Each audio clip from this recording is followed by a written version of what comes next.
Everybody, I'm gonna go ahead and start the meeting. It's about 10 after 6. The South Bay City Council of Governments Board of Directors meeting for Thursday, September the 28th. Verification of a quorum.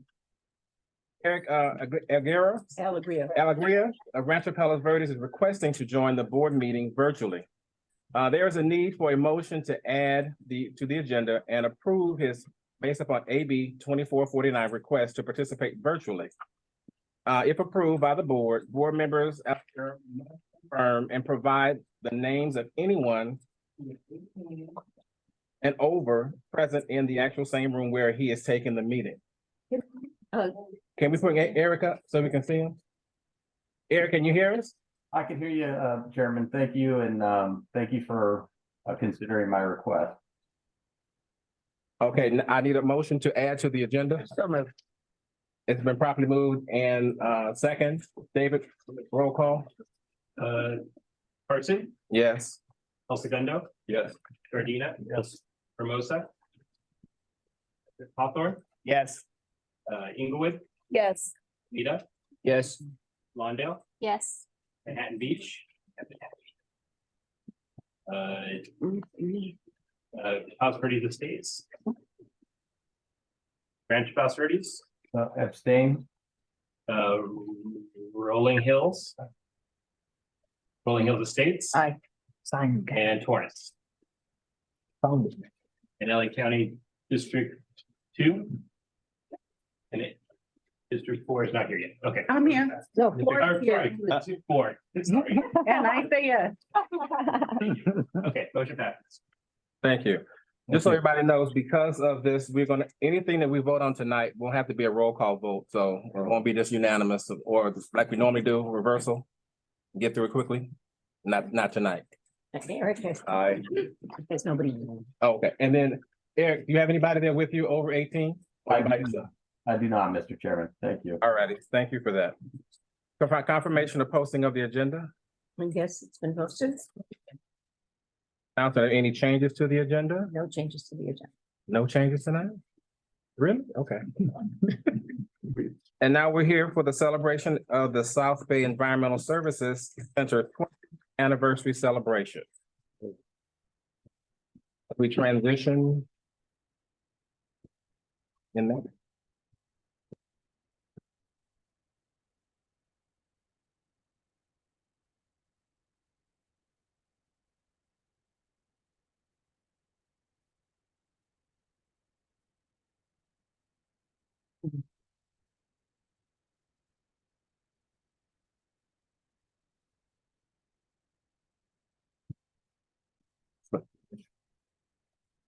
Well, good evening, everyone. My name is Cedric Pitts, the chairman for the South Bay City Council of Governments, and I want to thank all of you for coming out today as we celebrate the 20th anniversary of the South Bay City Council of Governments Environmental Services Center, known as SBESC.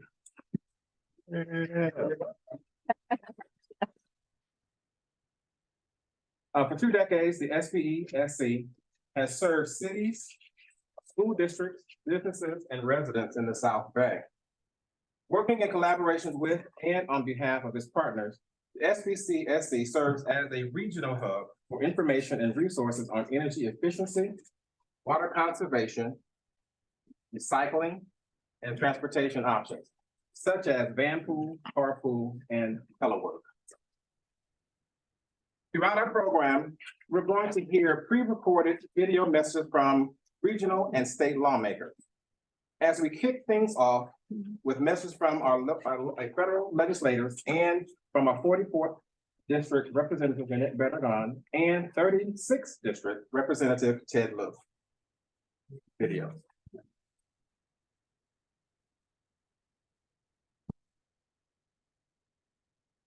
This is Congresswoman Nanette Barragan of California's 44th Congressional District. Congratulations to the South Bay Environmental Services Center on your 20-year anniversary.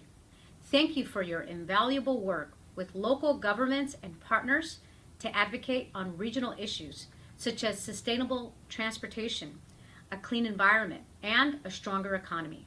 Your efforts help us secure federal resources to reduce pollution in the communities in my district and around the South Bay, including the LA Harbor. I look forward to our continued partnership to improve the quality of life for underserved communities and all residents, and to realize our shared vision of an environmentally sustainable region. Hello, I'm Congressman Ted Lieu from the 36th Congressional District. I'm honored to celebrate the 20th anniversary of the South Bay Environmental Services Center. We should all be proud to support SBESC, an organization with a long track record of outstanding advocacy for our environment. For 20 years, the South Bay Environmental Services Center has been a leader in addressing climate issues in Los Angeles County. The comprehensive list of resources that SBESC provides is crucial to protecting our environment in the South Bay and Los Angeles County. I'm grateful to the South Bay Environmental Services Center's work to compile these resources for our businesses, residents, schools, and public agencies, and best wishes for a wonderful event.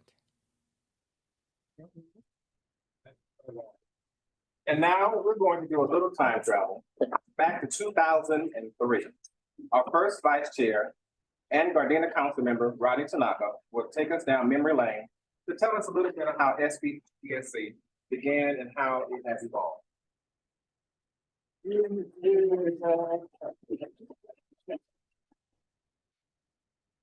Okay. So I get to take you down memory lane, so hopefully this is a fun journey. So put on your seatbelts and we're gonna go through this. So again, I'm Rodney Tanaka, City Council member, City of Gardena, and our first vice chair. So in early 2000s, California faced an unprecedented energy crisis.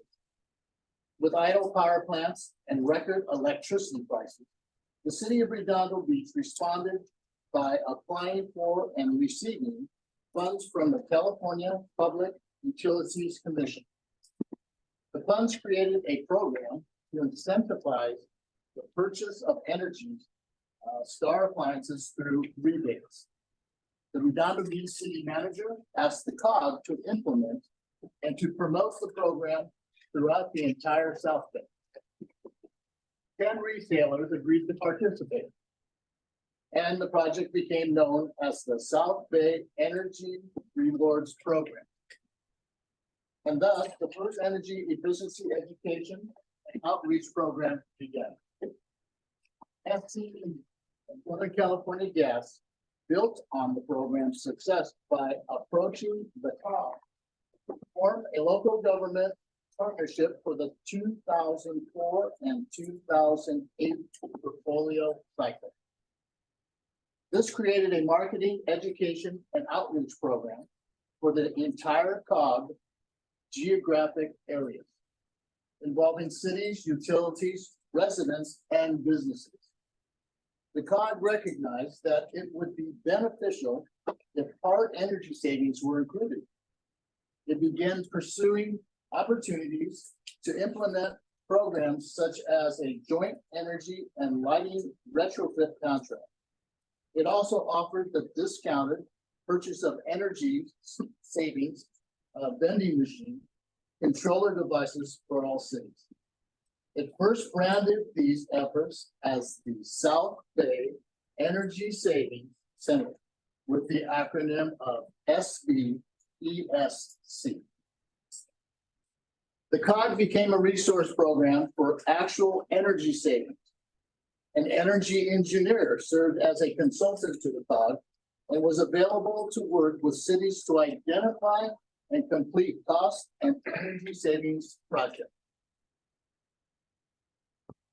And now we will have our second vice chair, Lawndale City Council member, Bernadette Suarez, and she will be telling us more about the SBESC and how to do it. Thank you.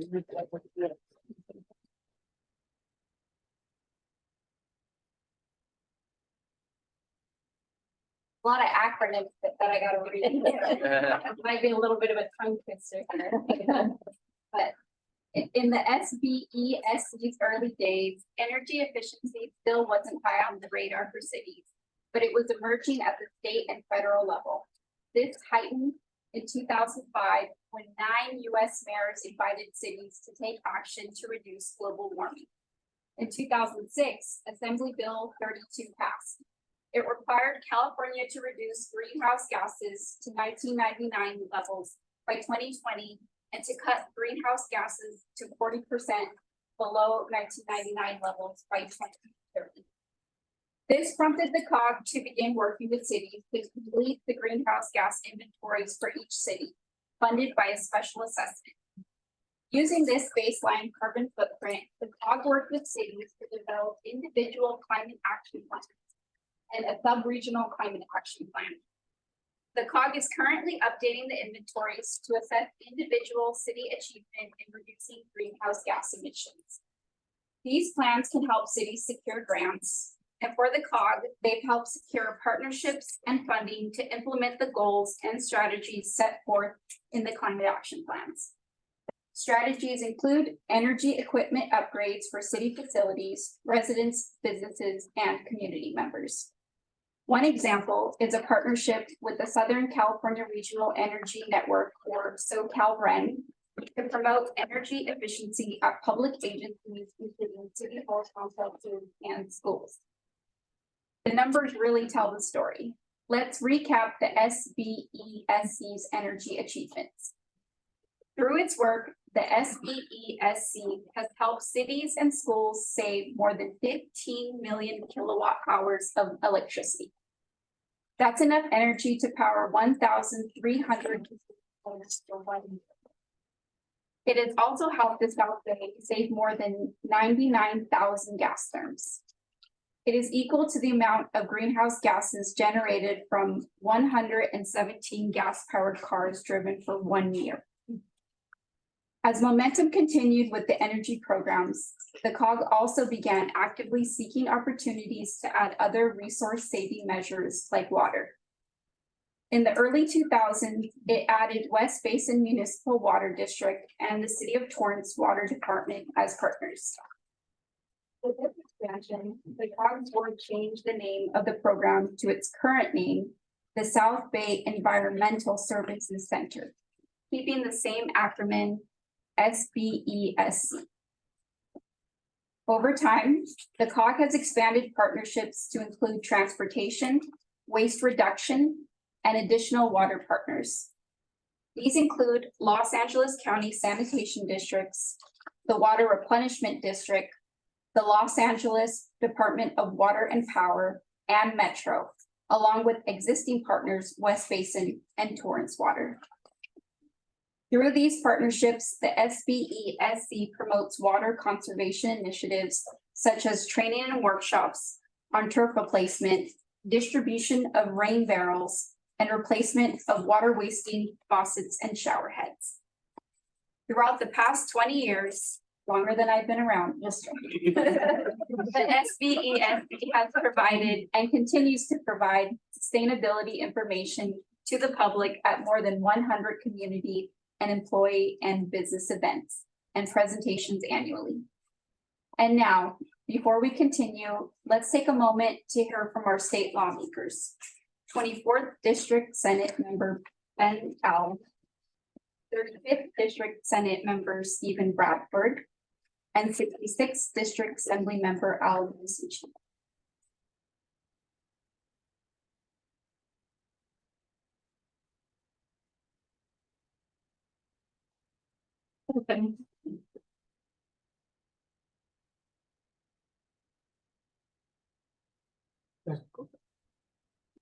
Good afternoon, everybody. I'm Senator Ben Allen, so proud to represent so many of you up here in the California State Senate. And I wish I could be with you here today, but I do appreciate this opportunity to join everyone participating and congratulating our South Bay COG and all the partner agencies and the utilities for 20 years of operation of the South Bay Environmental Services Center.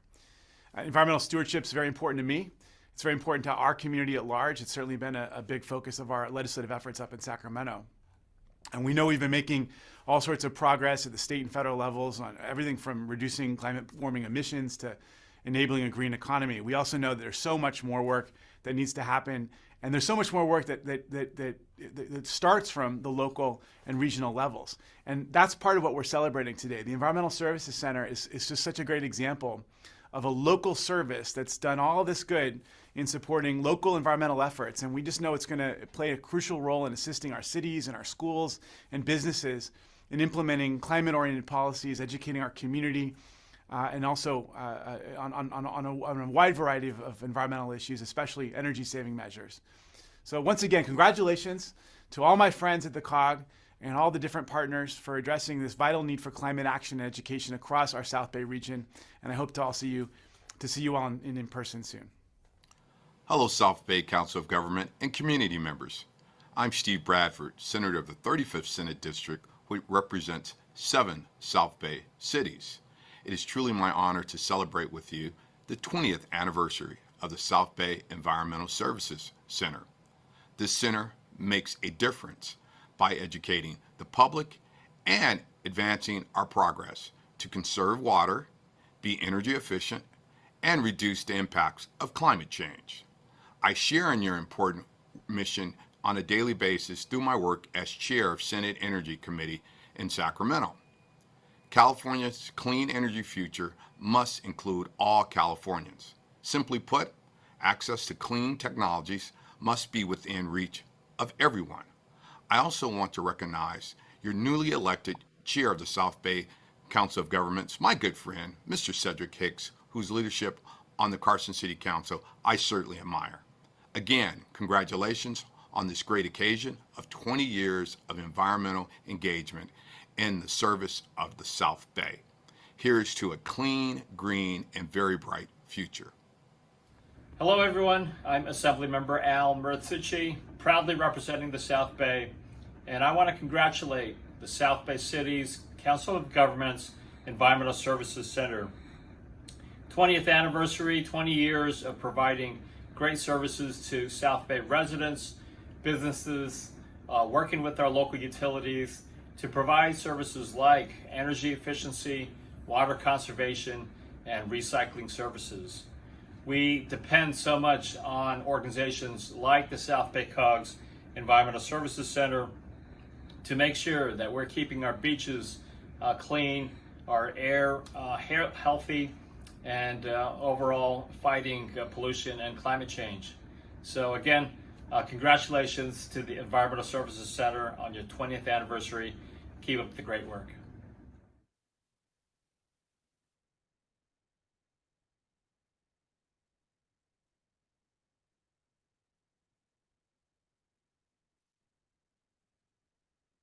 Excited, you guys? This is good stuff that we're doing. Good stuff, good stuff. And we have created detailed journey to green, timeline for all of our programs and accomplishments in our special edition of the South Bay Watch and also on your website. So if you have it with you, you see the information is all condensed in the special edition you guys have. And we encourage you to take copies of this home with you, to your colleagues and your friends, so that you get information, the word out to everyone in our region and area. Some memorable highlights of our timeline include our holiday light exchange that ran for 12 years in partnership with Southern California Edison. And I remember this because at the time when I was an employee of the city, we had all of City Hall covered in lights. What we did was we turned them all in to get the new lights. But you guys had ran out, I think, at one point to get the new lights. But it's very worthwhile, and it did a lot in reducing the energy cost for the city. Throughout this effort, more than 250 boxes of incandescent lights were donated each year. The old strands were dismantled and recycled. We also worked with West Basin to facilitate a program tailored to restaurants and commercial kitchens to offer an on-site water efficiency survey and rebates of $3,000 for the purchase of air-cooled ice machines and up to $6,000 for the purchase of Energy Star dishwashers. Mr. Harold Williams, you over there? Thank you. Throughout this program, 600 water assessments were completed. One of our most popular initiatives has been in partnership with the West Basin and Torrance Water to help distribute rain barrels each fall. Since 2015, 14,000 rain barrels have been distributed to the South Bay residents. The SBCCOG could not have made it this far without the help of its dedicated volunteers. Volunteer contribution contribute including in the development of grant opportunities, greenhouse gas inventories, and event preparation and staffing. Our volunteers became our ambassadors at events and in their communities, and we owe them many, many thanks. Since 2008, more than 200 volunteers has provided more than 20,000 hours of service. And I always say this, we could never pay our volunteers what they're worth, we'd be broke. So they are valuable what they provide in their services and volunteer. We'll be thanking them officially at our national recognition event on November the 8th. But for those who are in attendance, would you please raise your hand? Our volunteers that are here, please raise your hand. Who's here? Hi. We look for them.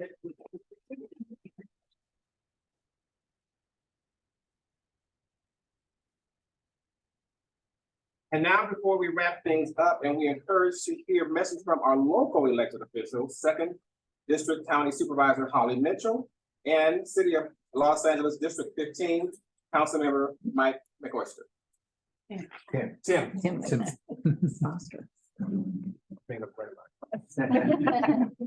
Hi, I'm Supervisor Holly Mitchell, and I'm proud to represent the 2nd Supervisorial District and to serve as a 2nd District Delegate for the South Bay Cities Council of Governments.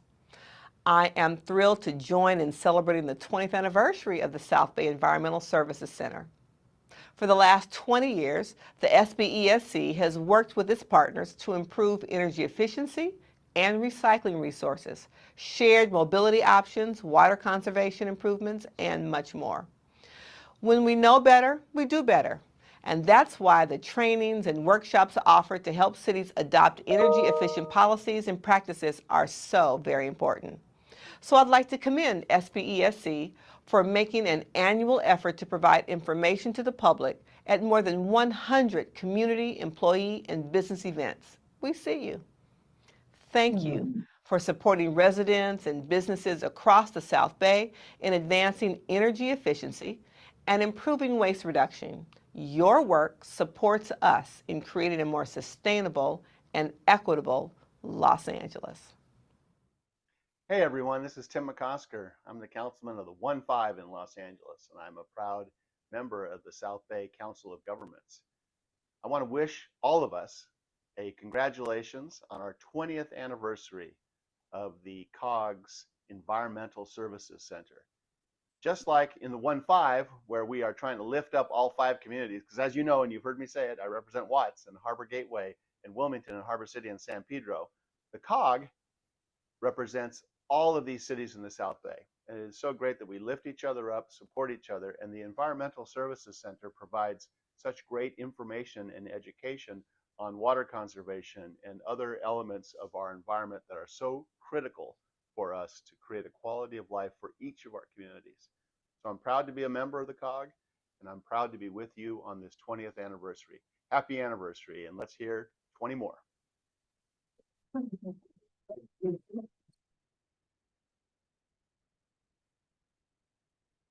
With a recent record level drought and concerns about climate change, the focus on sustainability is greater than ever. But the SBESC has well positioned the South Bay for the energy, water, and climate change ahead. On December 6th, in collaboration with SoCalRen, we'll be celebrating the sustainable action of our cities over the past years with a special ceremony throughout our South Bay Energy and Climate Recognition Program. We look forward to highlighting our city's efforts towards creating a greener South Bay. For our board members here tonight, I think we should all recognize that the collaboration and support of the SBESC by our city partnership in the COG has led to all of these accomplishments and has been the strength of our efforts. Please recognize those for your participation throughout the years to making SBCSC a success.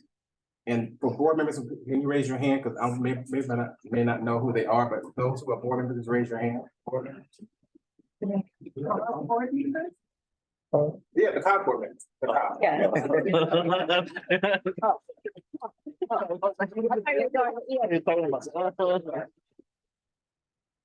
I would also like to acknowledge partners and other dignitaries who are here with us tonight.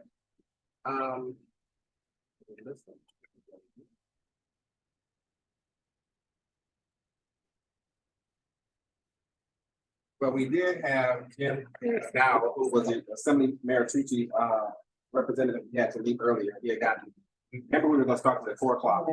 He didn't get the new time at 6 o'clock, so he came in at 4 o'clock. Then we had to go to another meeting, so he was on time. Ivan Doran, the Energy Coalition. Ivan, Yvonne, yeah. Yvonne, I'm sorry. Yeah. And he, My first. Mr. Harold Williams.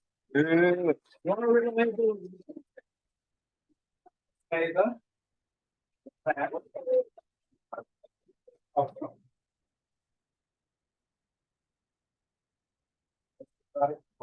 Jennifer. Jennifer. That's good.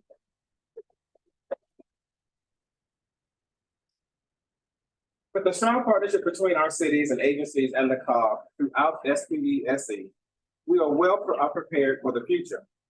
And one more announcement, starting tomorrow, keep your eyes out for the SBCCOG's Word of the Week, which will highlight words about energy, waste, water, and more to increase our community environmental knowledge.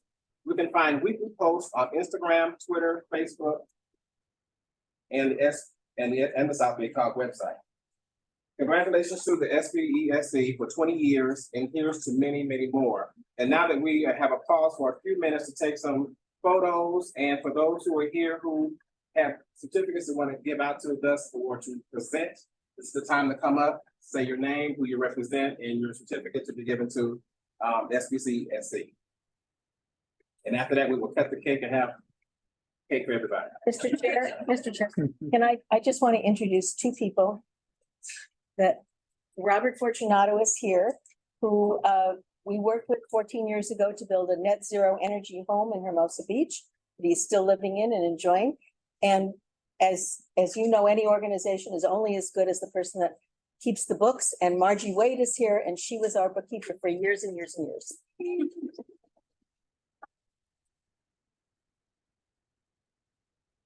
Okay. Hi, everybody. I'm Jennifer Lamarque from Supervisor Han's office, and I'm joined by Alfonso Rizalgado with Supervisor Honey Mitchell's office. We're going to join a certificate. Yes, and we want to congratulate the COG and the SBCCOG on 20 great years. I know firsthand what great work the center does. I worked for the COG for a couple of years myself. I'm in the newsletter. But really, it's just such a, I want to go as far as to say fun activity that the COG does, because when they're out at those events, there's so much great energy and people really appreciate the information and the resources. So congratulations, and this is our picture. Oh, do you want to say? No, this is great. Thank you. So congratulations on behalf of.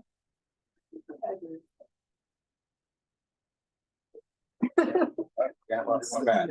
This way. Yeah. You're right. The best. Yeah. Come in between us.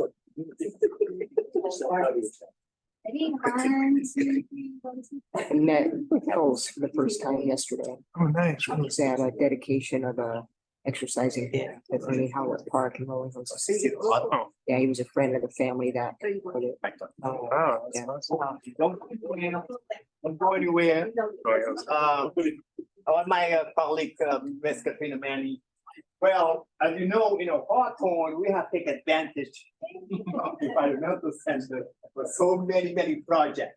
Our school district have got awards, that's for you, thank you. And our city of Hawthorne, and you know how we are part of the Clean Power Alliance. I just saw one of the staff right there, and we are 100% green.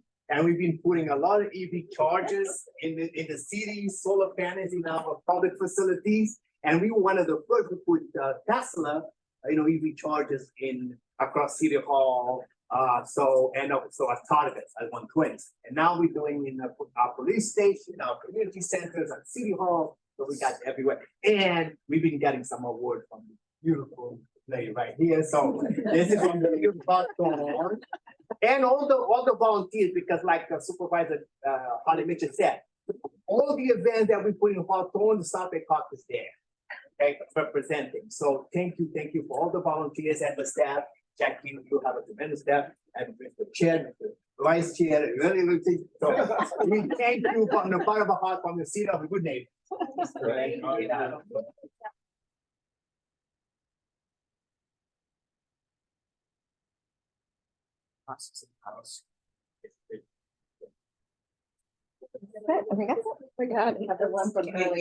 I did, I pressed the button on the side, right? Is that the right one? Is it the right button? You have all these buttons. I have one button. I'm giving one to myself.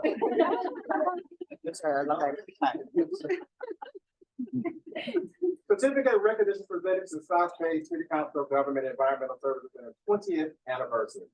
In recognition of the 20th anniversary on the South Bay City Council of Government Environmental Services Center. Congratulations on this momentous occasion as you celebrate your sustainability, innovation, collaboration in the community. Wish you continued success in all of your future endeavors. Dated today, September the 28th, 2023. Signed by Mayor Lou Davis Holmes, Mayor Pro Tem Joanne Hilton, Councilmember Jim Deere, Councilmember Arlene Rojas, and yours truly, Cedric Davis. Yeah.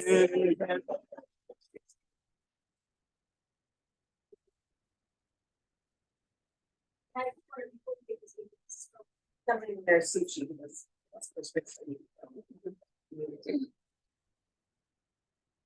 It's taken a It hasn't been recognized, but she is the person responsible for overseeing.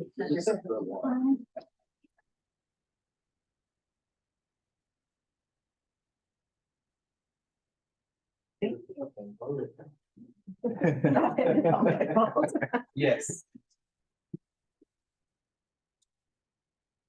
So who wants cake? You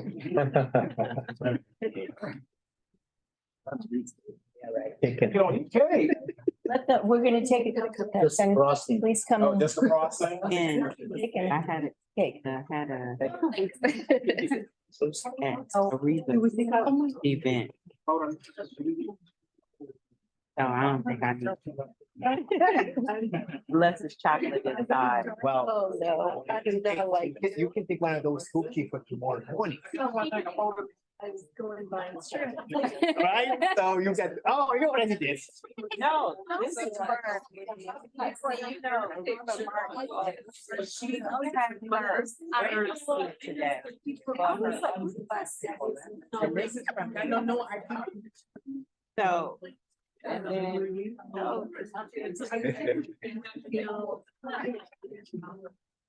Good job, Alex.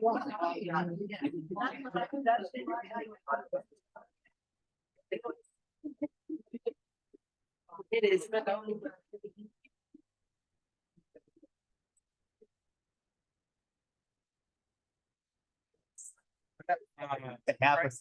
Yeah, Buried it.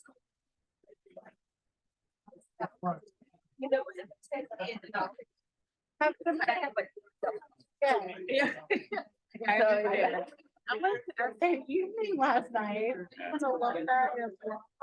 I couldn't go.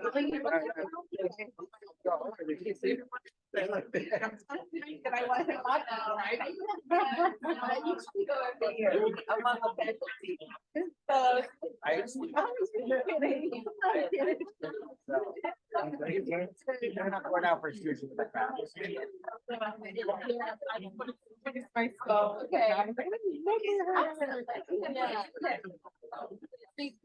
Probably think it's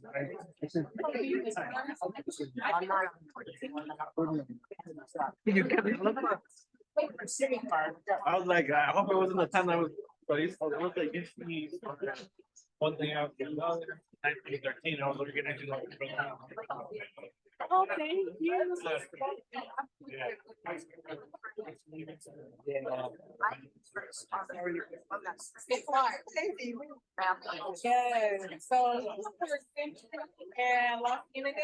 That was amazing. That one gave us a lot of energy, so we're gonna.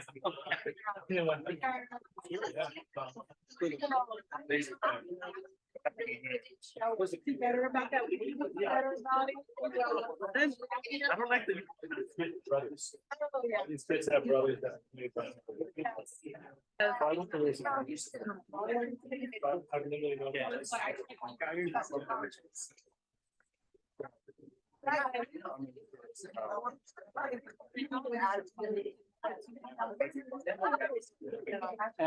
Yeah, we recently got, they recently.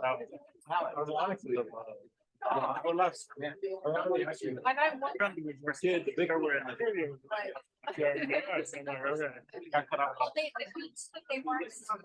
Some lists, I forgot what they were in. But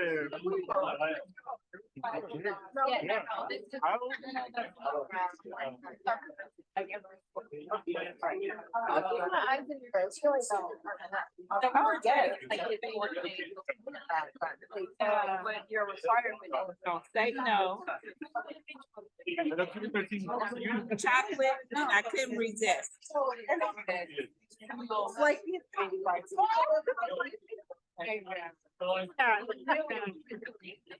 I will. I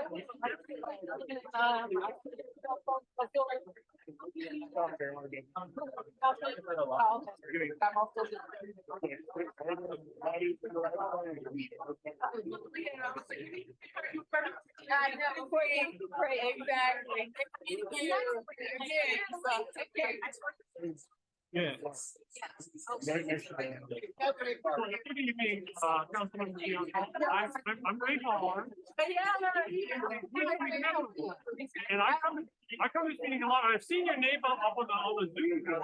So, I'll just say, I'm glad to see you here.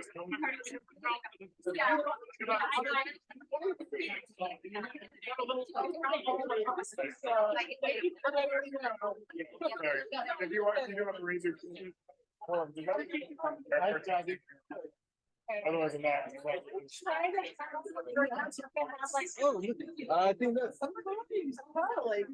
Fiber optic? No, thank you. Always have like I hope that, it's still a good memory, you'd be surprised.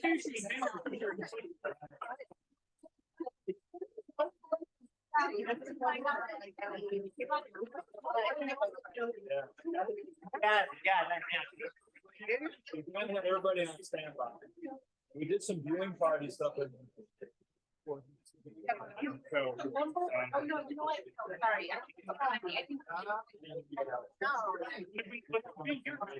Right. I did not know that part. I thought I knew everything about this.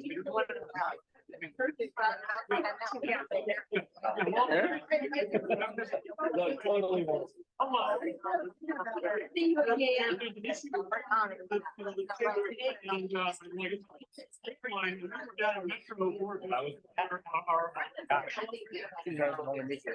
That's not that went on. Sanitation district out of Stampede. Went to.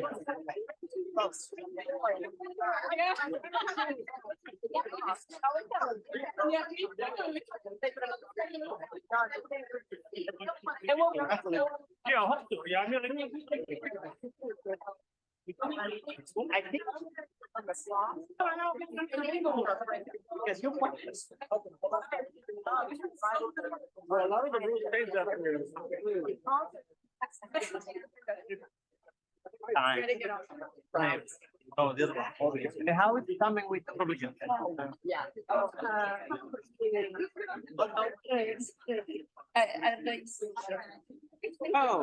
Yeah. Okay.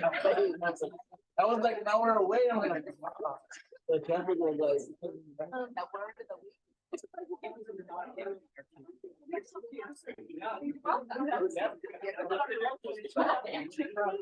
I don't remember this. I have applied for.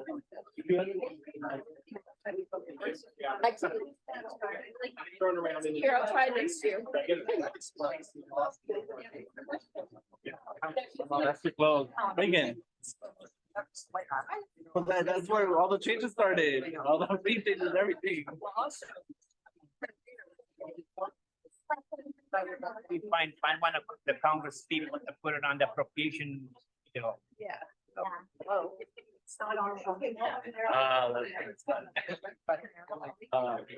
Mr. Chair, I'm a big fan of these. I was in your city for the last 2 days at the Brownfields meeting. Oh, okay. You go to that at all? No, I didn't see you. I saw your mayor, she spoke at it. She goes, already, I know the dirt is dirty here. That's a great facility you guys got though. It is. It's I put 300 acres. about a few years back. Oh my God. The place. How could they get an outside company to come here? It's too costly. Wow. People had to. The meeting's starting about 4 minutes. Liability. It was a headache. I try to think when I see people in the room who I know and. Well, it's only for those weekends. Or Spain and. Because 2 people died. Around 200 Rain Barrels, I've known that from him forever. Yeah. They have to. Before, I'm going to actually name all of our members. Yeah, no, I got you. Okay. Tell me, by the time I was organizing students who have been behind and doing a lot of lobbying work, including government and the that was one of the Sorry, slowly just beginning. So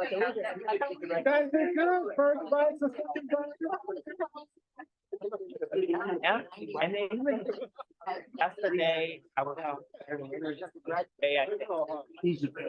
Jackie, all of us, all three of us, we got the email and we saw the entire.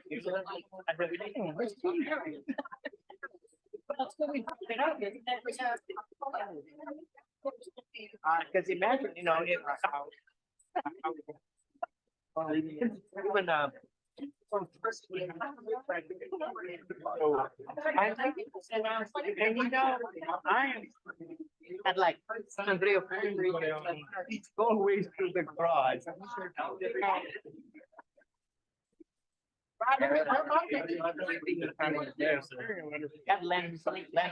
This is good. We need it. Any, but you know how to thing, the rain.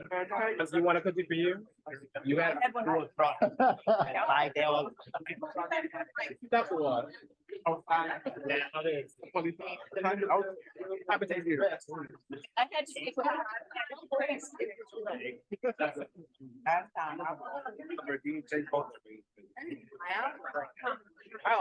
Running the agenda. I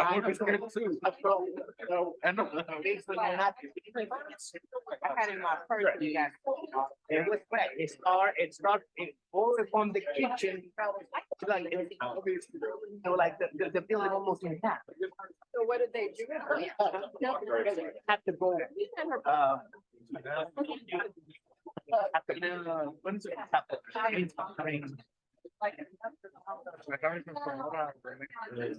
you're gonna play the whole kitchen, the floor. Yeah, I don't like to.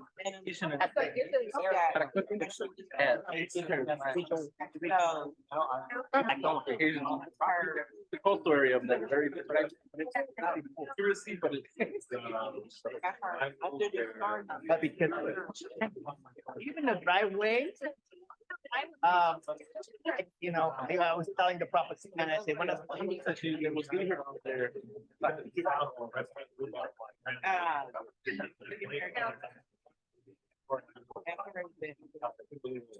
It was not like you said. And I was by the time when I went, I was invited guests.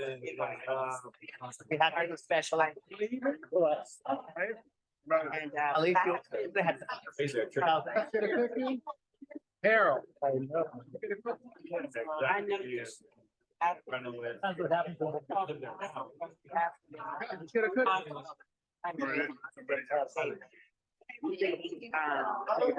Okay. My last one is. How are you?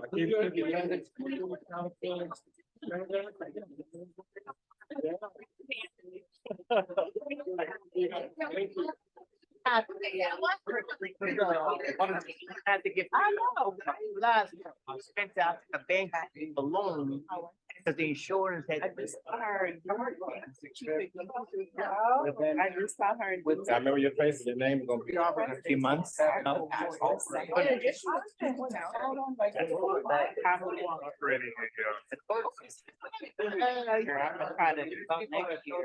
The loan is for 7 years. Hey, some folks told me. And because I'm the president, I have to sign all the papers. Uh-huh. So I mean, you're gonna. I chose poorly on that. And that's why There's some people.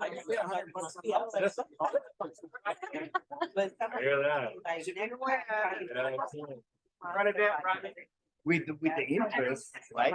So we basically is get like $10,000. But we couldn't afford it. I could get $10,000 front, you know. So, even now in December, I have to increase, I have to increase the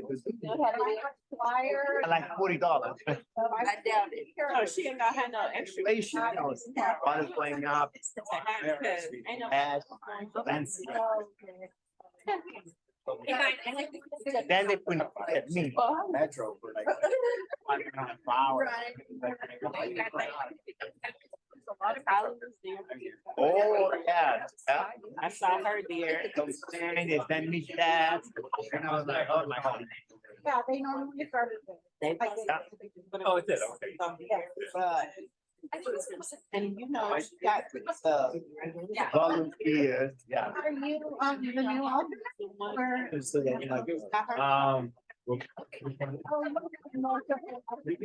Yeah, because, you know, we got five, we have 5 council members. Yeah, he's not a one facing guy, yeah. He was, their masters. To cover up most of it. Oh, before it took off? Yeah, he's funny. Oh, he was the.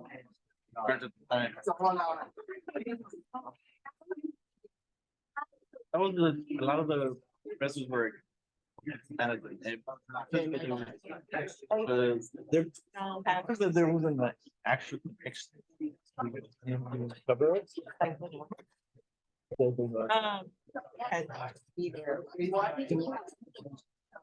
That was our problem. Like,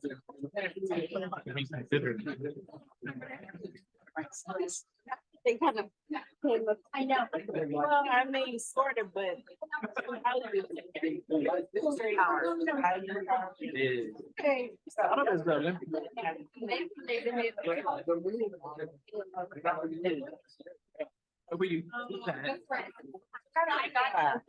Anyway, so that's why that was I learned during the people that were involved at UCR. They're like,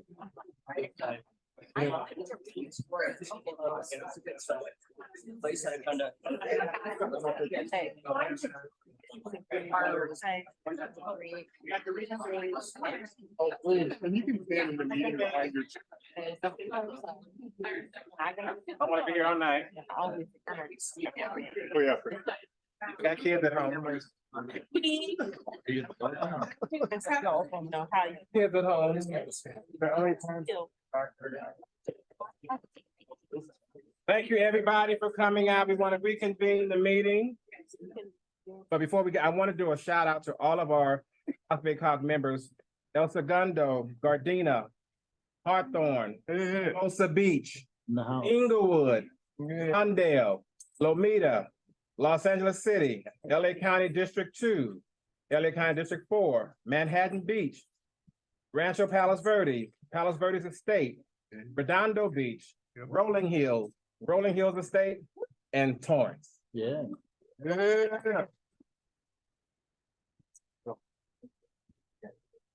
At this point, we're at the comments from the public. Yeah. Eric, you still with us? Yeah. Yes, Mr. Chairman, I'm here. Okay. Just making sure. Just making sure. Nikki. Hi, good evening. I'm Nikki Negretti Mitchell. I'm a 4th Generation South Bay native, Gardena Mohican alum, founder of Redondo Beach Quality of Life Coalition, managing partner of RightAssay.com collective.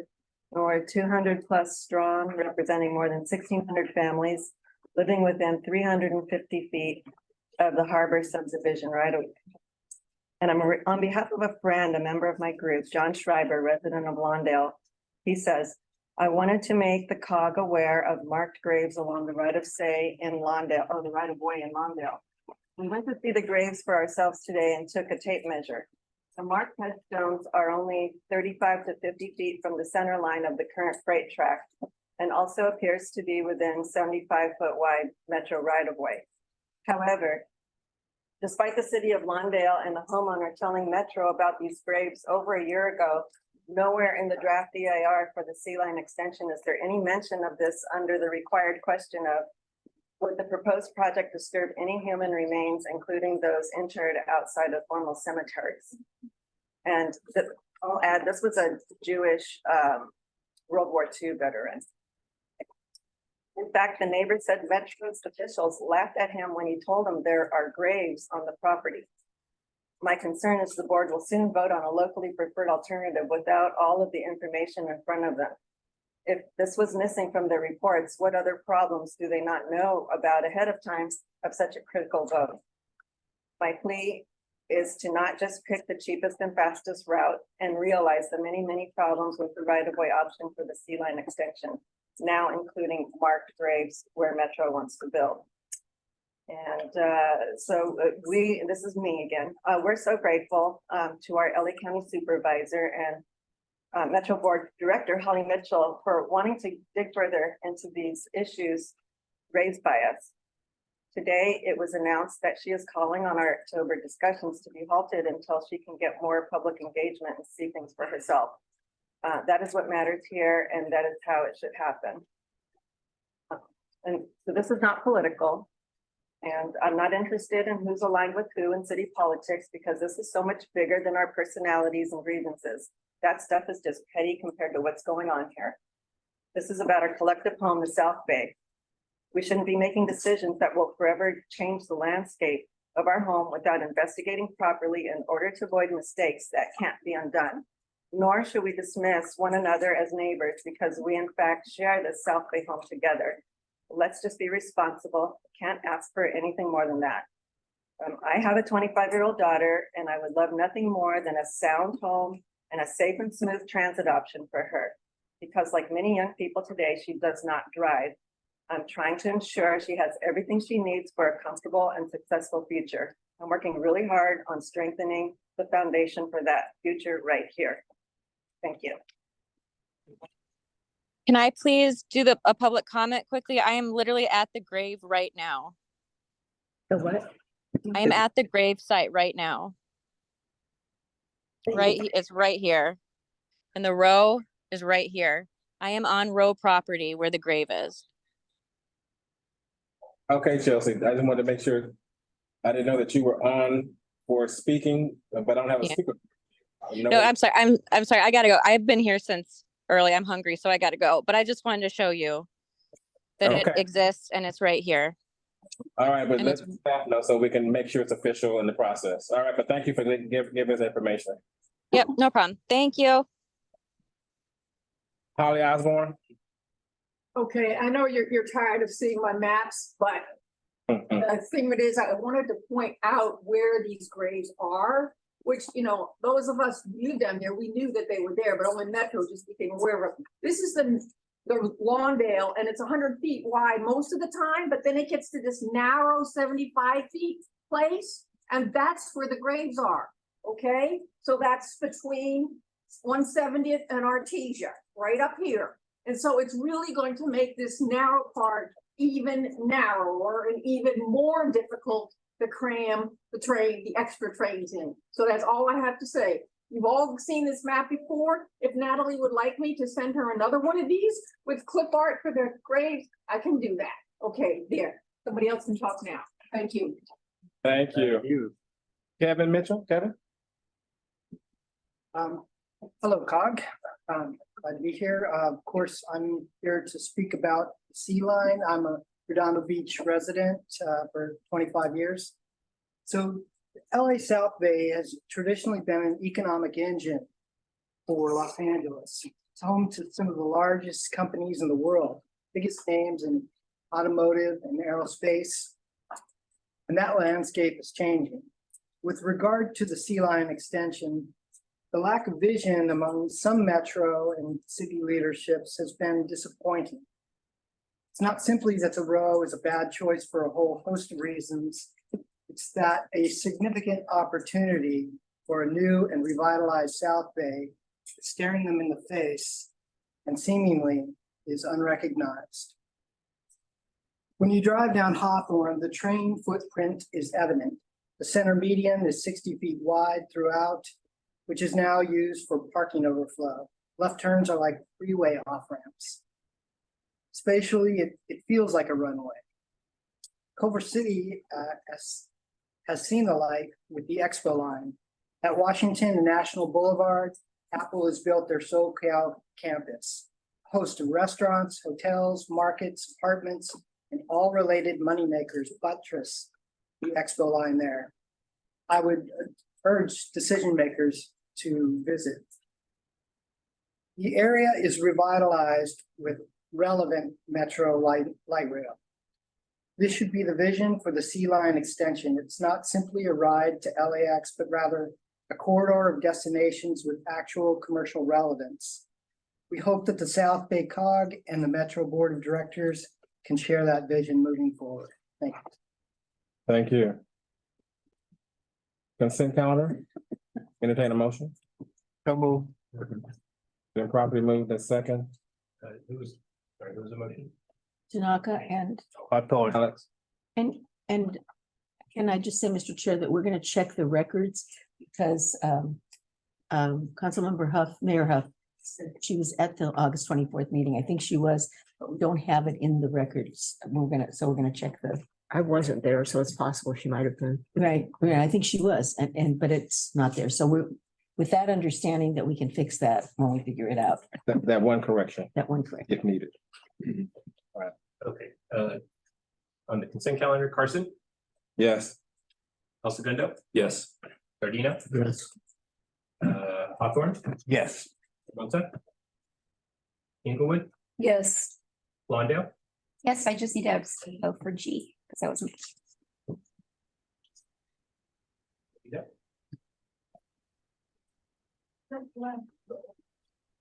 LA City? Lamita, consent calendar? Yes. Manhattan Beach? TV Estates? Rancho Palos Verdes? Yes. Redondo Beach? Yes. Rolling Hills, not present. Rolling Hills Estates? Aye. Torrance? Yes. Lake County District 2? Yes. And District 4? Yes. Okay, thank you. South Bay COG program action items, bylaws. Okay, you just passed revisions on the consent calendar to our employee manual. And on those, in the employee manual, it did say that we were gonna, that there was a section which is on page 90 of your agenda. And what it says, we were adding to the bylaws something that says employee policy manual. An amendment or modification to the employee policy manual that increases the costs of employee compensation or benefits will take effect upon approval by the governing board. We want to make it explicit that any increase in costs will have to come to the governing board. So a bylaws amendment is going to take, I think, a 2/3 vote. Yes, it does. Yes, so we need obviously a roll call, and that's the only change to the bylaws. Well, motion to, we didn't entertain a motion. So moved, so approved. You got that, David? Who's the second? Good job. I'll take it. You can take Tanaka. Carson? Yes. El Segundo? Yes. Gardena? Yes. Hawthorne? Yes. Not present. Inglewood? Yes. Lawndale? Yes. Lamita? Yes. LA City, present. Manhattan Beach, present. The Estates, not present. RPV, Yes. Down the Beach, Yes. Rolling Hills, present. Rolling Hills Estates, Yes, with the proviso that the footer be changed to reflect today's amendment. Oh, thank you. Torrance, Yes. LA County District Two. Yes. District Four. Yes. Yep. That's too big. Legislative matrix. Okay, the legislative matrix, when we went through it, we found that, obviously, everything has to have been approved. There were two-year bills. You can see it on your agenda. What is going to the everything on there is going to the governor, and at the end, you've got the two-year bills and the veto bill, and then both that didn't get through. But we found two that we really wanted to bring to your attention. AB 531, which has to do with the Behavioral Health Infrastructure Bond Act of 2023. It's brought to our attention by the League of California Cities, I think, that an amendment was made at the very last minute, surprise, which actually allows by right approvals outside of residential zones and doesn't limit the number of residents residing in these facilities at any given time. And due to our longstanding policy of not really supporting by right approvals of any kind, because that takes away your local control, we are recommending, we were supporting it, the league was supporting it and in concept, and they changed their vote at their position, and we're recommending an oppose. And that would be a letter to the governor. And you need action on that for a vote? There's two, you want to do one at a time? Yes. Okay, yes. So we could read action. So with the information that's been shared by Jackie, entertain a motion to go with staff recommendation, propose. Yes. Okay, motion by Robbie, need a second? Second. Bernadette second. You second.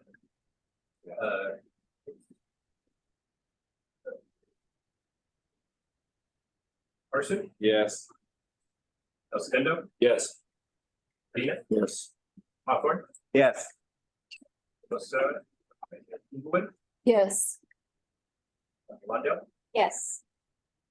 Lamita? Yes. LA City, not present. Manhattan Beach, not present. The Estates, not present. Ranch About Fruits, Yes. Down the Beach, Yes. Rolling Hills, not present. Rolling Hills Estates. Aye. Torrance, Yes. Lake County District Two, Abstain. and District Four. District Four. Yeah, I should abstain. Okay. Thank you. Okay, the next one on the list is on page 97. We actually had no position on this bill. I don't even think it was on our matrix, and we probably should have had it. It's AB 825, and it has to do with bicycles on sidewalks.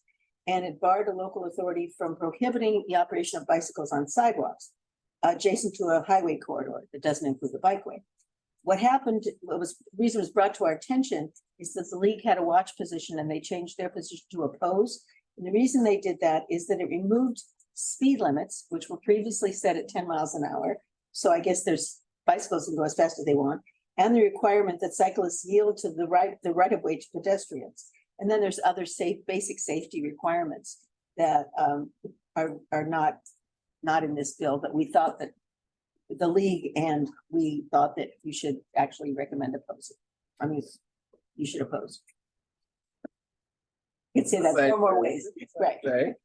So entertain a motion. Move motion. We need discussion first. Any discussion? Yes, please. So there is a related, similar bill, different type of bill regulating e-bikes, AB 530. Has the COG taken a position on that? And can we take a position on that at some point? Our next meeting would be too late unless we did it at the steering committee. And if it's not on here, is it on? It's not on there, they haven't had it on. Yeah, and it's still a live bill is what you're saying. Yeah, and that's basically requiring identification, prohibiting e-bikes for kids under 12, and basically starting to regulate e-bikes in some fashion. So that Have to have a license or something like that. They were asking, saying that individuals, I think 16, well, as low as 12 at some points, you had to have a license to ride an e-bike. Right. Or identification, so, yeah. So you want to take it, we don't have a position on that. We have No, to we add it don't. to We the have to bring it, we agenda. have to add it. Okay, thank you for that, Zach. Further discussion? Yes. I will note that the City Council of Rolling Hills Estates authorized our mayor to write a letter in opposition to this bill. And for a future agenda item in our city, we're going to actually be considering regulating the use of e-bikes on paths. So if this bill passed or were law, we wouldn't even be able to do that. We have a path that's wide enough for both pedestrians, bicycles, and e-bikes. I personally have been buzzed many times by 12-year-olds on e-bikes. And so our city council is going to take that topic up in the future. You're talking about AB 530? 85825. Oh, the one we just did. The one we just were talking. Yes, so, Yeah. Yes. yeah. We take away local control over these kinds of matters. Yeah. Right. It was moved by Zane, second. Second. To do what? Opposed. Is it, oh, Opposed. on 5/8/25. Yeah. I thought we did it already. 825 still. I didn't I'm- get I'm- myself. You second the opposition? I'll second. Okay. Every second. Okay, sorry. Carson, Yes. Sendo, Yes. Cardina, Yes. Hawthorne, Yes.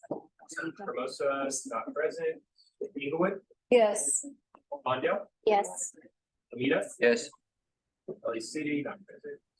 Manhattan Beach, not present, EBS State, not present, Rancho Palos Verdes, Yes. Down the Beach, Yes. Hills, not present, Lake States. Parts, Yes, may I add, if we can, like, when there's that talk in between with the air conditioning, I'm having a hard time listening, but the conversation is, Okay. now we can talk. Now we can. You so busy. can you go through Okay, say it now. Take note of that.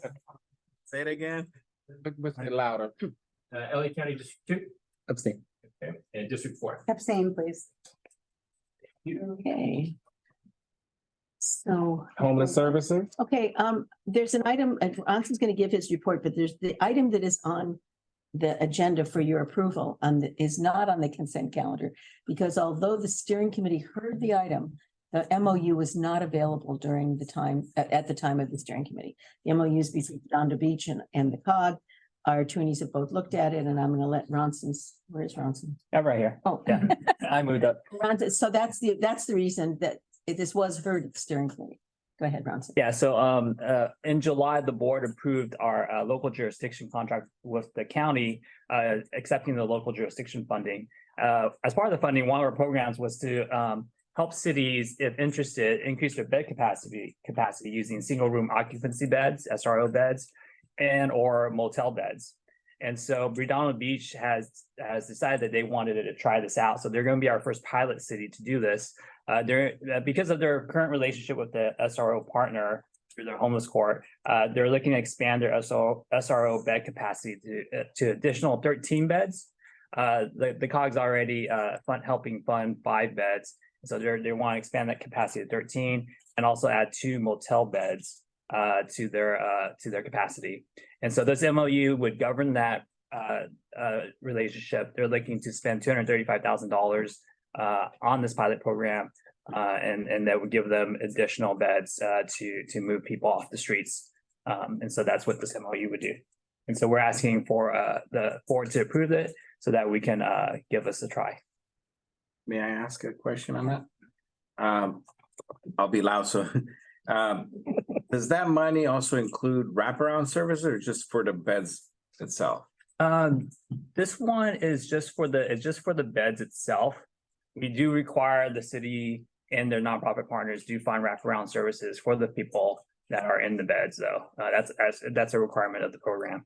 So that they. It is a requirement and so our position would be to, let's say, support one portion of it, but one portion of it without the other won't work. Right. And then there's a time limit too. So, so the idea is that they wouldn't be in there indefinitely. They're getting the services and they're graduating from the program. So on the SRO side, because these are more like landlords, the time frame is 6 months to a year. On the motel side, we are limited to about 3 months, and then we can extend it if we see they're making progress on their housing goals.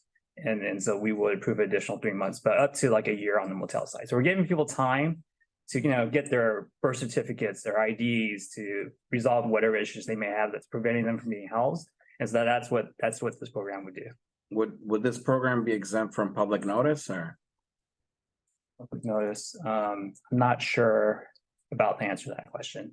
Yeah. Oh, you mean in terms of Like development? Radius, yeah. Oh. Not necessarily for a development, but if you're converting a room that's meant for nightly. For the motels? Yeah. Yeah, there was a bill passed last year that actually allowed for motel stays to be longer than 29 days. So we would be in compliance with that bill. Okay. Yeah. Very good. Thank you. And a motion. Go move. The property moved to second. David? Ronnie, you were the second, right? Carson, Yes. Gundo, Yeah. Gardina, Yes. Hawthorne, Yes. Hermosa is not present, Inglewood, Yes. Lawndale, Yes. Lamita, Yes. and the city is not present, Manhattan Beach, not present, PV Estates, not present, Rancho Palos Verdes, Yes. Redondo Beach, Yes, and thank you. Rolling Hills, not present, Rolling Hills Estates. Aye. Lawrence, Yes. District 2, Yes. and District 4. Yes. Thank you. Great. Transportation. I Yeah, had, another- Carson had Carson, Ronson had a story that I tell you about Carson. Yeah, before I get to that, I wanted to also introduce everyone to, Right. as you know, Lori retired back in August, and we finally found her replacement, Jan Parsons, who's sitting over there. She is our new project coordinator for homeless services. Jan comes from us from Mental Health America. That was where she previously worked for LA County. They service our area. And prior to that, or just recently, she is coming from us from an alternative crisis response company called Telecare. She was working on that for San Diego. We're also working on a potential pilot here for alternative crisis response in our beach cities, and some other cities are interested as well. And so it's a great skill set for her to have, because those talks are heating up. So I'm really happy that she's here, and she's helping me with different programs that we're trying to come up, including this motel program here. So just want to welcome Jan to the team. Yeah. Welcome. And then in terms of the Carson story, what I wanted to also share too, one of the first things Jan helped me do was put together, as you know, we had this client aid fund that we've been using. And so for the past year and a half or so, we've spent almost $100,000 of client aid money. And just to remind people, this is money going to security deposits, family reunification expenses. So like a grant help us to get to reunify someone with their family in Texas or something like that. So those are the money that we spend, and where the money has gone to different cities. So it's a very wide variety of cities that we've intervened on. Yeah. The most recent one that we did was actually a $5,000 intervention in the city of Carson. A Carson city employee actually was at risk of homelessness due to some family dynamics. This is a part-time employee, and she owed $15,000 in rental arrears. And so the city is chipping in $10,000, and we're providing $5,000 to keep her housed. And the city's looking to bump her up to full-time so that she can stay housed. And she has children, and so this is an example of intervention.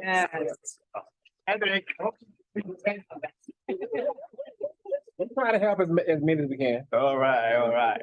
But I mean, not that we have money bags or anything, but if you have that kind of situation, that's one of the reasons we have this money. Okay. Prevention is very important. Very important. Heck of a lot cheaper. Thank you. Oh, Yeah. right. You got That's that right. beautiful. So, That's a little help. so I think if Mike Bolte is here, and he's gonna give the Metro report. Mike's out. Thank you. I can jump in if. No, Mike's here. Good evening. Okay. I think there were 3 issues most salient to the board's interest this month.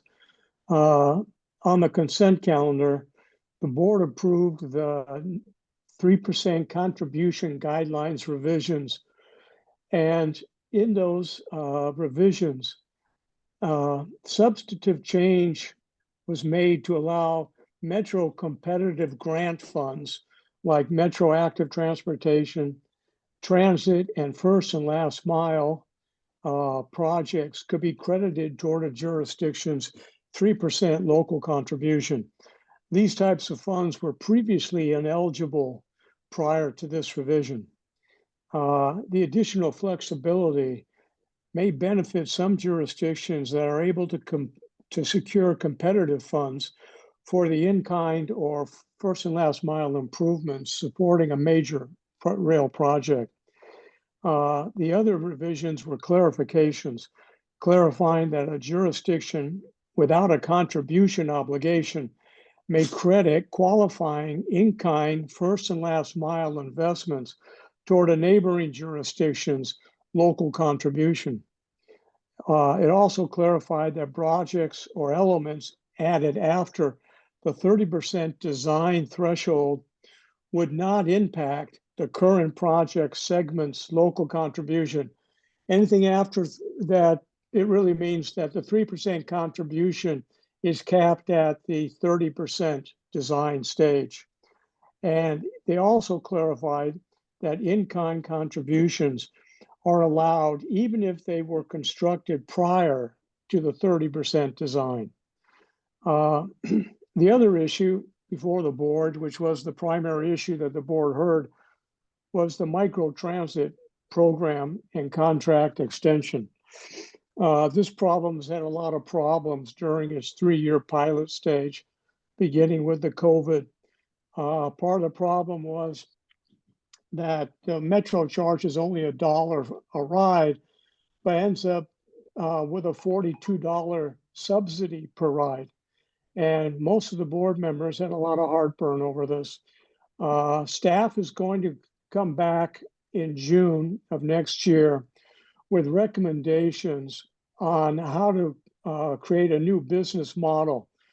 But the motion that Mayor Butts with Najarian and Barger and Hahn and Dutra brought in basically gave staff a list of performance metrics and key indices that they want to see in the June report so that we can see which zones are performing and which zones can't really be sustainable. With that motion and the contract extension passed the board.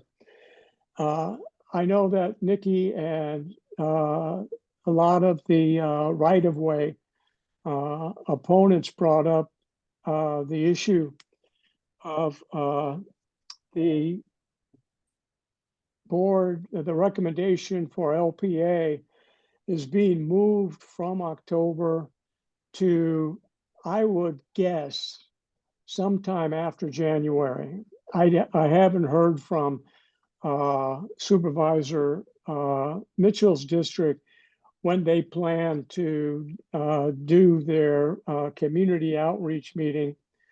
But I can pretty much guess that given we're putting it over from October, it'll go beyond January. And I'm not sure how far they'll push it out, but I'm sure Supervisor Mitchell's office will let everyone know how far they want to push it out. In terms of the grave markers, this isn't a unusual thing to happen on a Metro mega project. And there's CEQA provisions and processes that Metro would go through.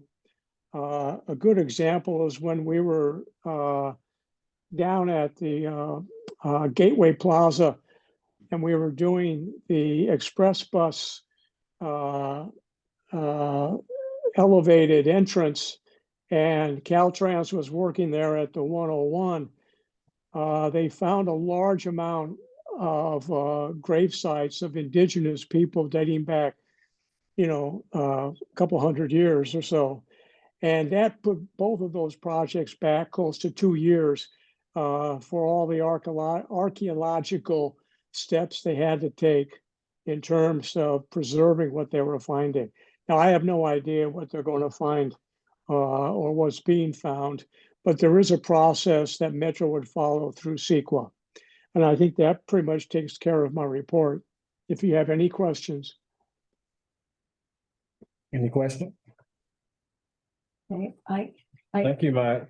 I know that Chris is here, and I don't know, Chris, do you want me, I'll just say what I'm gonna say, and Chris, if you'd like to add anything.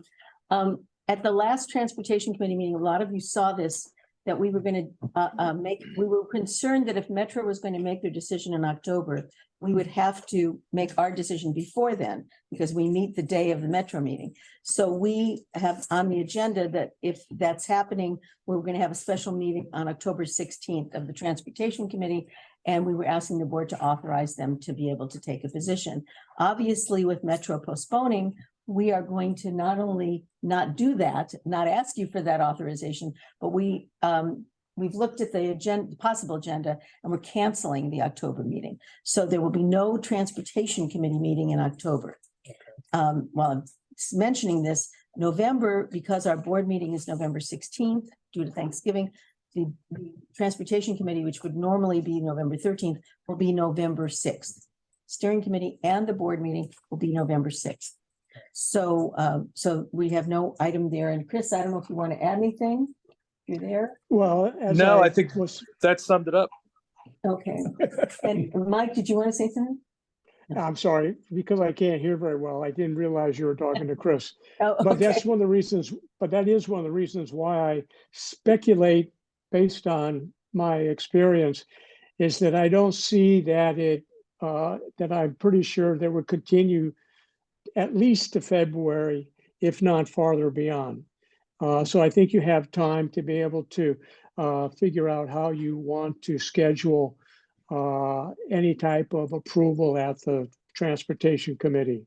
We might find it safer to do it in February since we have no March meeting and we don't know what they're going to do, but maybe we'll know more by then. The other thing I wanted to mention to you is we've been working with Metro staff on a sort of a walking tour of the right-of-way area and meeting at the Galleria. We would like to, we'll be sending out a notice to board members only at this point because it is going to be space limited. And if you have staff you want to bring, let us know. But when I send that notice out, please let me know if you can come.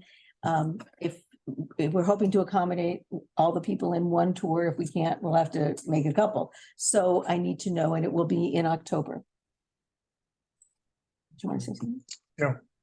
If I can make a comment, I had a conversation with Mark Durkin today, and I'm going to meet with Mark and Georgia on Monday in a Zoom meeting to get some better information and criteria for what you probably want to include in your tour. So I'll get back with Jackie sometime Monday. Thank you. Zane? Sure. So my understanding from the Transportation Committee meeting is that we had agendized the selection of the locally preferred alternative for this meeting and realized that we don't need to do that today, or we don't need to delegate that authority to the Transportation Committee. What I don't understand is why we would kick the discussion at the Transportation Committee till February of next year, and then give a short period of time for this body to consider a locally preferred alternative when we could do it in our November meeting at the Transportation Committee meeting, and then the board here could consider the recommendation from the Transportation Committee in January. And that way we get the recommendation, if there's one by this body, to the Metro board earlier on, rather than at the last minute when they're getting a deluge of information. I probably misspoke. What I was trying to say is we have until probably February. Okay. But if I would like to make sure that everybody has the opportunity to tour the driveway, if they would like to. If we have to, we do have time to do that now. And hopefully when we're, when we have, everybody's gotten the information they need, we can do this in November, we can do it in January, whatever. So for clarification, there will be a meeting in November and for December for transportation. There is a Transportation Committee meeting in September, November and December, but there is no board meeting in December. probably delegated to the steering. And Jackie, oh, sorry, if we clarify that date on November as well, please. And the date on November is November 6th, and the board meeting is November 16th. Let's still meeting in November. Yeah, so there's a meeting in November. And the locally preferred alternative for the sea line extension will be agendized for the November transportation meeting. We're going to make sure that everybody, probably, but we're going to make sure that everybody has, if we have to have 2 tours, for example, and we can't fit them in. There's no, people have had an opportunity to investigate this. I issue, just, right? why don't you give us a chance to discuss it with the transportation chair? We just found all of this out today. Sure. Yeah, I understand what Zane is saying, because Metro has changed and the process has kind of now been extended. He doesn't want us to be at the last minute trying to deal with what we recommend as an alternative. But hopefully in November, it could be on the agenda for at least to start the conversation before we get to the February time, so we're not jumping on everybody at the same time in February. Let me add some color to this conversation for everybody. What we're finding is that city staffs have their own agenda that they're coordinating with Metro staff that is not supported necessarily by the elected. So for example, in Hermosa Beach, there's an article on this in the Easy Reader. The city transmitted a letter signed by the mayor that the mayor did not even know about. And the city had approved apparently a position on its consent calendar that nobody had paid attention to. And so what happened is we went down, our city council members went down on last Tuesday, spoke to the city council, they agendized withdrawing that letter and actually having a discussion as a city council relative to a locally preferred alternative. So I would like our decision makers, our elected decision makers, to get informed on this subject and form an opinion on the subject, whatever it may be, rather than have the vote driven by the staff members. And then I had a quick question. You said you're coordinating with Metro. Are we also keeping in mind like the stakeholders like Right of Say group and city staff, just so that we can address specific areas to make sure that those are being included in the walkthrough? We just, we're trying to make a walkthrough it's reasonable amount of time, number one. And so we just got a map from Metro. Mike Volk is looking at it, and that's what he's going to tell us about. And then you want me to run it by? Just because I know they have specific areas that they want to point out, so I want to make sure those are addressed on. But I'm not sure I will have to figure out what your tolerance is for time. And so I can send it to you? Yeah. Okay. Okay. I just want to make sure on November 6th, we will actually have that on the agenda for discussion. For the transportation. For transportation, yes. Okay. Thank you, Chair. Okay. Anything else, Chris? Anything else? I think something else. No, he's there. No, I think that it's when it comes to the sea line extension, understand that this is a multi-hour investment of time. So when we do this in November, don't be disappointed if the scheduling is we're going to see a brief on one route, and then in December we'll see a brief on another route or something like that to space it out, because we can't have reasonably on a Monday morning an 8-hour meeting with people screaming, which when we make the decision, no doubt we will have. Okay, we'll make sure we take our Tylenol before we come. Thank you. Local Travel Network? Yes. We're very excited about the Local Travel Network. The turtle. The turtle signs are going up. They're in El Segundo in different places. I don't know if you've seen any, Lance. And on November 2nd, which is a Thursday, we are going to have at 3 p.m. a ribbon cutting ceremony where we're going to have neighbor electric vehicles, and you have one.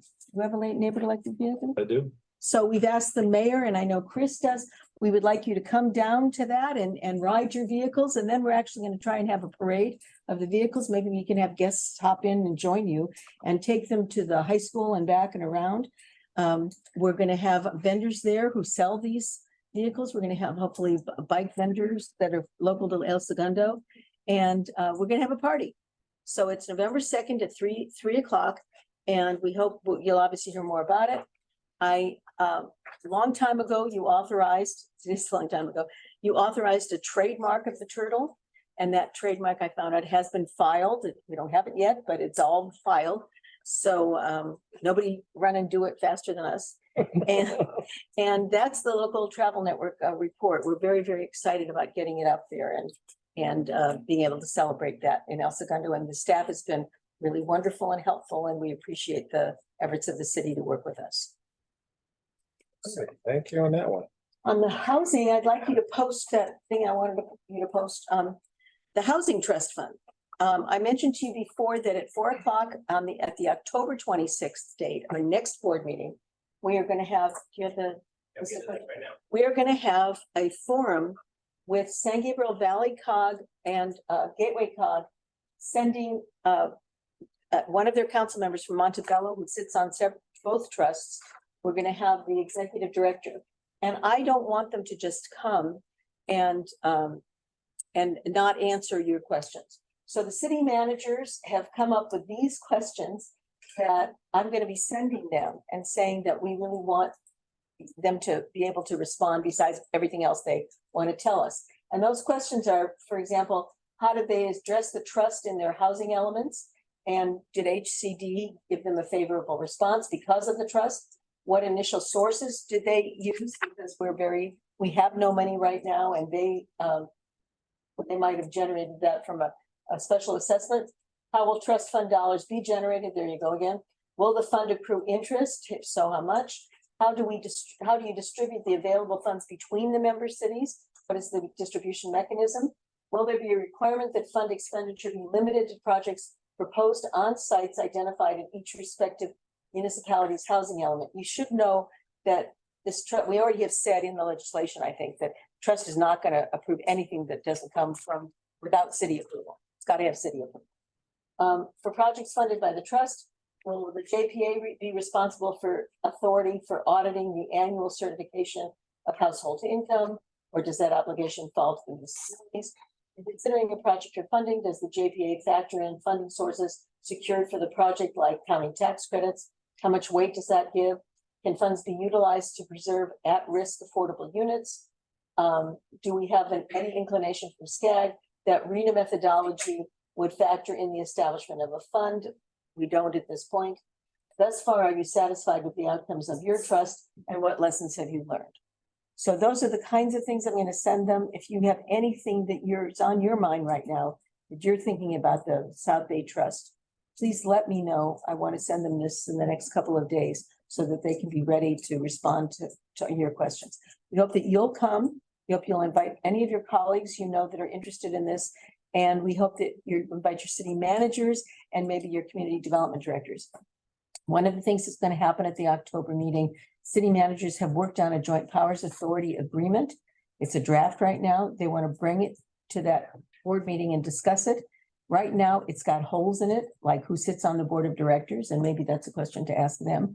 And then also the funding. Is there going to be an assessment for every city that's not in the JPA agreement?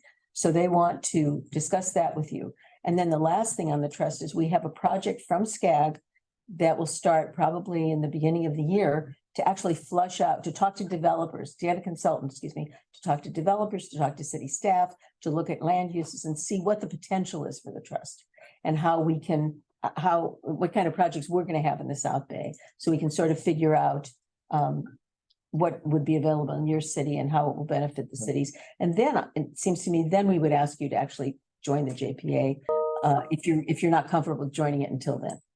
So it's going to be a process that we'll be bringing up every, couple of months. Any question? Anybody have any other question they want to add to the list? I know I sort of sprung that on you, but we just got it together. Well, think about it. We got, Yeah.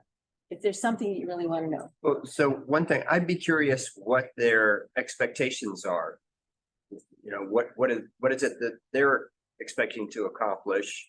Is this supposed to actually fund real projects? Is it supposed to be a catalyst? Is it supposed to be part of something else? What is it that they're using this to do to see if that springs anything for us? I don't know, what are the projects? What are the projects, or what have it done, or? I think we already had that, but what is it that they're trying? What is their purpose and expectation, and compared to what we're thinking? Because I'm not sure it would be the same in those areas. It's their purpose. Good. All right. SBCCOG. And you know what that is. Kim. What more can I say? No, I think just a couple of things to, in the report to bring your attention to. Right now for our equipment facility inventory, we're up to 29 sites. So our goal is to get to at least every single city hall before the end of the year, so that when we advocate for projects, we'll be able to say, you know, all the city halls in the city, you know, in the South Bay, need this particular thing or that thing. So that's a lot of work that's being done right now. The SoCal Ren is actually getting ready to roll out their programs that they've got for energy efficiency. You're probably going to hear about it in next month in October and also in November. But what's really important about that is that they're looking at 8 years worth of funding. And so I know a lot of agencies are saying, you know, we don't need anything right now, or we've just redid this, or we just redid that. But what's important about this is you're probably going to need to do something in 8 years. And so we want to make sure that we get all the equipment together. We already know what the city has, and so that we can put things in place right away to move them through anything that might become available. So that's happening. The other thing is we're doing a big push to enroll schools into this program. They can take advantage of a lot of programs, some special for schools. Right now, we have 4 school districts that are part of the SoCal Ren program. We have Torrance, we have LA Unified School District, we have El Segundo, and we have, oh my gosh, I forgot the last one. I forgot. Redondo, yes, Redondo. Very good. And but we want to get all of the school districts on board. And so what we're going to do is sort of take their show on the road and also bring information about all of our partners. So you know, water programs, turf removal, water bottle filling stations, waste reduction, as well as energy. And Jackie and I and some of our team are going to meet with the school boards. And so we're trying to get on the agendas. And Jackie said that a lot of elected officials have been on school boards. And so I would ask you, if you've been a school board member, we would love to reach out to you to make sure to help us get on those agendas. Or if you know your local school board members and can help us get on the agenda, we'd like to. You probably can help us better than us making a cold call. Yeah, and so we'll just a follow-up email and get to people so that we can help navigate that system. So I think that's really it. I think you heard everything else earlier tonight. So you were going to do a publicity presentation, but I don't think that we can save that for another night. Oh yeah, let's save that for another night. So yeah, so school boards, please let us know if you can help us with that. I get a question. So do you want to get on the agenda, or do you just need to get in contact with the? I would like to get on the agenda, because what we're finding is that sometimes even for the schools that we have enrolled, if we go to do some kind of a recognition or something like that for a classroom, because there's like K through 12 education, there's all kinds of programs that we bring. The school board members have been saying to us, well, we didn't even know that this was happening. We want to be a part of this. And so I thought, you know what, let's just meet with all of them, let them know everything, get them enrolled in these programs. And then when we have recognition, we can make sure that they're recognized too. So we'd like to get on the school board agendas and make presentations. I can work with you to get on Inglewood's. Okay, that'd be great. Yeah. Thank you. Thank you. Okay, great. I was there for 12 years. Thank you. And I can. A question, when you say you're tearing up turf, are you replacing with artificial turf or no artificial turf? No, and actually this is a program through West Basin, and it's for non-functional turf, and they work with the agency to develop plans for sustainable, like California landscape. It's not just astroturf or. Right, because there's environmental concerns about artificial turf. Right, no, so, yeah. And you said you're in Redondo Beach School District or no? Yes, we are in Redondo Beach School District. All righty. Okay. The one thing we might want to go back even to the Redondo Beach, so. Yeah, and it's like we'd like to go to all of them again too. Yeah. Shoot me an email. Okay, sure. SCAG, the SCAG thing, I feel sort of embarrassed. They have asked us, they will, for a special meeting. And I know we're having so many meetings, but under law for them, Connect SoCal 2024, which is their regional transportation plan that they must do every 4 years, is coming back for public review and comment. And part of their requirements under SB 375 are to host elected official briefings. So they wanted to come to one of our board meetings. We literally don't have time at our board meetings. And so they will pay for, lunch, dinner. They didn't say dancing, but and so I suggested, and I don't know if this makes any sense to any of you, that maybe we take the December, I think it's December 13th, steering committee day. And right after the steering committee, from 2 to 4, we have a SCAG, we have them come and if you, it would be the whole day. That's the trouble. So that doesn't work. We should find another. That's a long day I'm just saying from 12 to 4. Yeah. Oh. But it's with SCAG, that's so energizing and. So I don't know, we don't have anything now before the November board meeting because we've moved the volunteer reception. So I could invite them to come. I didn't think about that. I could invite them to come at 4:30 maybe on November 16th. But would you come? Would you all come to this? Nobody's gonna come. That's my problem. That's a lot. I'll be in Sacramento. There is a convention. Long day. Yeah. I'm gonna go with him. I don't even know what it is. I mean. November 16 is a bad day. Their whole presentation is 2 hours. I don't know. I think they said, I think it was 45, an hour. It could be an hour to 2 hours. I don't remember actually. And he didn't put it, 1 hour. It's a 1 hour briefing. 1 hour. It's getting better. Yeah. It's good. And then Q&A. So you won't have any questions. Maybe if they give us some pictures, they can cut that. Half the presentation pictures and then. Right. And October, we don't have the transportation committee meeting, but of course, they're not ready in October. It's got to be November, December, I think. So, is there any, I don't know what to say because and we don't have time at the regular. I'm not gonna be here in November. Rodney's gonna be running a meeting in November, so I'm in Atlanta. 16th. Yeah, no. We're in Sacramento, us 3. I'm in. What's in ATL. Sacramento on November 16th? The Democratic Convention. It's probably gonna be a lot more than us 3 that's not gonna be. May not have a quorum. Yeah. Because It's the Lomita State of the City address. You'd So say. that's in the, that's the speakers. We have Supervisor Mitchell. We have Jeff Prang. Could be in Sacramento. Maybe Natalie, maybe you can do a quorum check now, in the next couple of days. And we'll figure out, maybe we have to change the November 16th meeting to some other time. Because I don't think we can go from October to the end of the year with no board meeting. No. Okay, November 30th, actually, is the 5th. Thursday? 5th Thursday. Is anybody doing anything on November 30th? That sounds good. sounds good, the 30th. I'm good. November 30th is Probably a good idea. I don't have nothing on my. Yeah. We're trying to every. It's over the holidays as after the fact, so. Okay, well. We'll go to that. We'll change November 30th. Is Mitchell available the 30th? Oh, that's true, and Prang. And praying. They should be. You're trying to get things out, getting that one up. Yeah.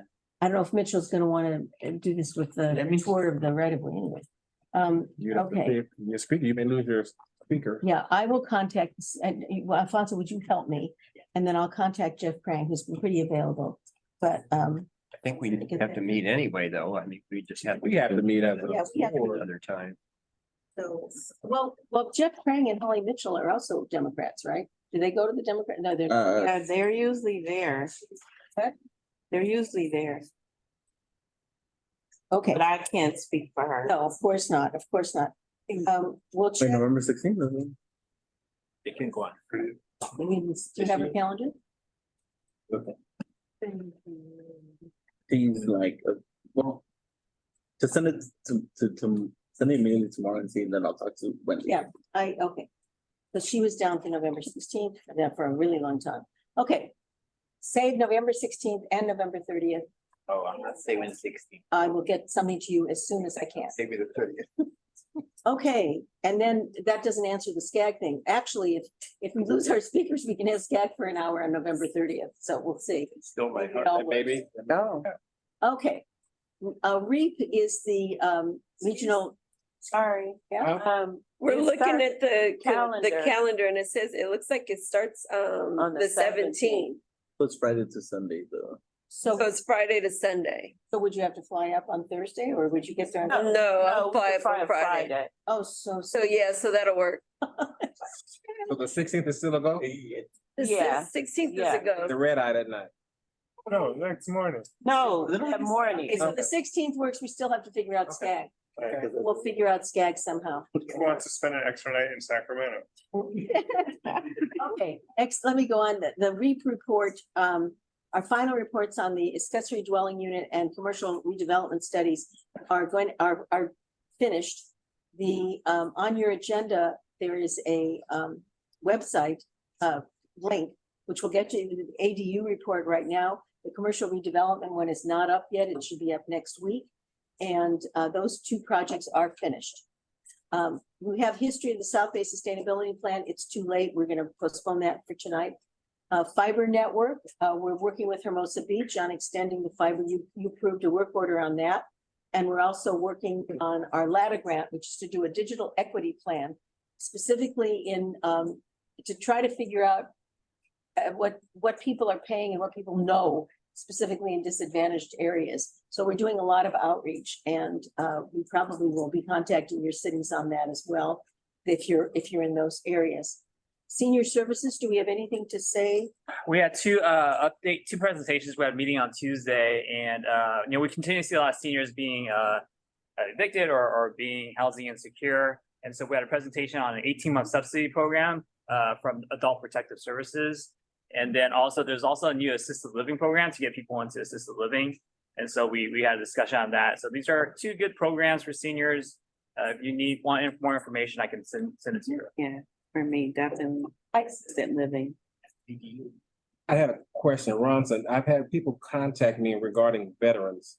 We don't talk about anything specifically for veterans, so how are we addressing services for veterans? I know housing is an issue, but I know it's kind of, blended in with everything else. Yeah, no, we have veteran specific agencies, especially for men. There's US Vets in Inglewood. They provide a lot of service for men. They actually have a shelter for men at US Vets. So you can also refer them to us and we can get them to connect to the right resource. I just know that we normally don't talk about veterans, Yeah, and no, that's but we been do serve. okay. All right. I noticed that Wally came on. Did you want to talk about the fiber at all and the LATA grant? No, I wanted to just briefly say the part that we skipped over.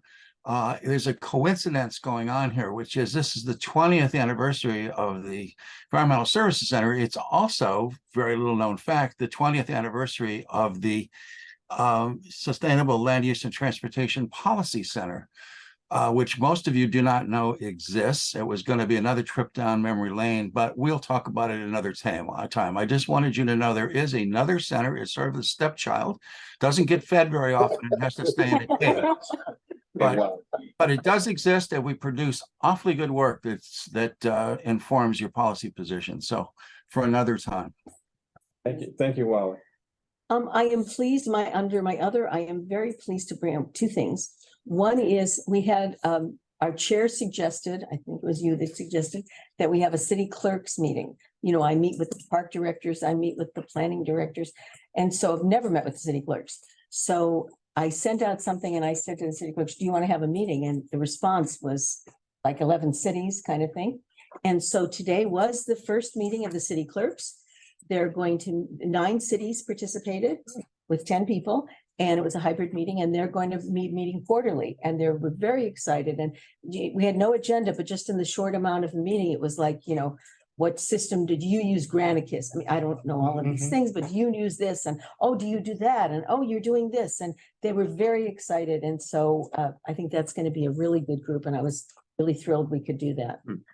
Second thing is, please mark your calendars for October 12th at 9 o'clock in the morning is our legislative briefing. The legislative briefings are so much better when you have questions and you send them to Natalie first, because what happens is, are there any legislators here? What happens is when we don't tell the legislators what to say, they give us this potpourri of things that have to do with nothing about the COG. But when we tell them what we want to hear, they actually do respond to our questions. So please send me, Natalie, any questions you have about the legislative session, whatever. What time on the 12th? At 9 o'clock. And hopefully you're going to be there, Cedric, to moderate. And then the last thing I promised I would do is Jimmy Dow had to leave for Marisucci's office.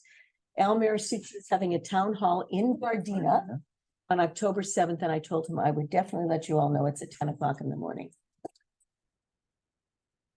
And that's it. We've actually made it to the end, you guys. Any other questions, any announcements? Got 40 seconds. On Saturday, the 7th, actually, we're gonna have the rain battle in Hawthorne, thanks to Oh, right, right. thanks municipal water, gonna distribute rain battle in Hawthorne. So, Okay. With that, we adjourn. Ceremony. So it's pretty hard.